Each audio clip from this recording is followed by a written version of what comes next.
Ici avec Mathieu, on est dans une situation d'approche qui est quand même compliquée à réaliser.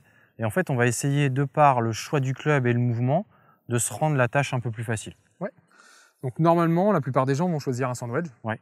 Et ils vont essayer de la faire tomber sur le green, qu'elle s'arrête assez vite. C'est possible, hein, mais ça demande beaucoup de toucher. Il faut bien la toucher. Une petite amplitude, suffisamment de vitesse pour qu'elle décolle. Donc ça fait beaucoup de paramètres, c'est assez compliqué. Donc là, j'ai opté pour un hybride. Ça pourrait être un bois 5 ou un bois 3. Faites en fonction de ce que vous avez dans votre sac. Et donc, je vais la faire rouler. D'accord. Alors, tu veux la faire rouler. Pourquoi pas le putter du coup? Alors pourquoi pas le putter? Parce que le putter, en fait, la balle saute un petit peu au départ, mais après, elle roule sur toute la durée. Donc elle sera freinée sur toute la partie avant green. Et tout d'un coup, elle va bien rouler quand elle va arriver sur le green. Donc c'est très difficile de savoir doser.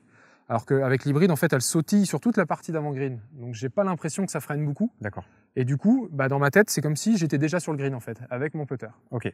Alors au niveau des principes techniques que tu mets en place, est-ce que tu peux nous aiguiller? Alors, c'est un putt, hein, donc la balle va être légèrement à gauche dans le stance. C'est la tête du putter, donc là, c'est la tête de l'hybride qui sera au milieu des pieds. Si j'étais dans une position traditionnelle d'hybride, je serais loin de la balle. Ici, je vais me mettre vachement rapproché. Très droit, très rapproché pour avoir l'impression d'avoir les yeux au-dessus de la balle comme au putting. Et même au niveau du grip, je descends les mains sur le club. Et tu as pris la forme du grip de putting? Ouais, dans les paumes et pas du tout dans les doigts. Ok. Ça décontracte mes épaules et ça va me permettre vraiment de m'inspirer du putting. D'accord, donc tu as un mouvement plutôt ample mais lent.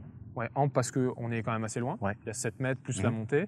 Et lent, c'est le tempo du putting. Donc je suis sur mon tic-tac ou mon flip-flop. En tout cas, je suis sur un mouvement identique à ma façon de putter habituelle. D'accord. Tu nous fais voir? Allez, c'est parti. Donc je vise un peu à gauche parce qu'il y a un peu de pente. Et c'est parti. Tic, tac. Là, on a vu, elle a sautillé plusieurs fois. Elle prend la pente. Je suis tout près. On va faire une deuxième fois. Très bien, ça. Hop. Donc la même pente. Tic, tac. Donc là, pareil, on voit, elle roule bien. Elle reprend. Donc c'est quasiment exactement le même putt. Pourtant, c'est deux situations différentes. On pourrait se dire que ça va être irrégulier parce que c'est de l'herbe, c'est du fairway. Mais non, vu qu'elle sautille, c'est assez régulier comme mouvement.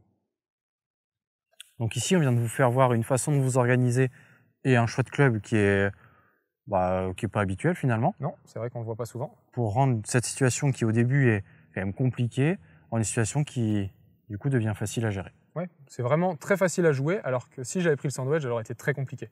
Donc faites le choix de la facilité et utilisez votre hybride.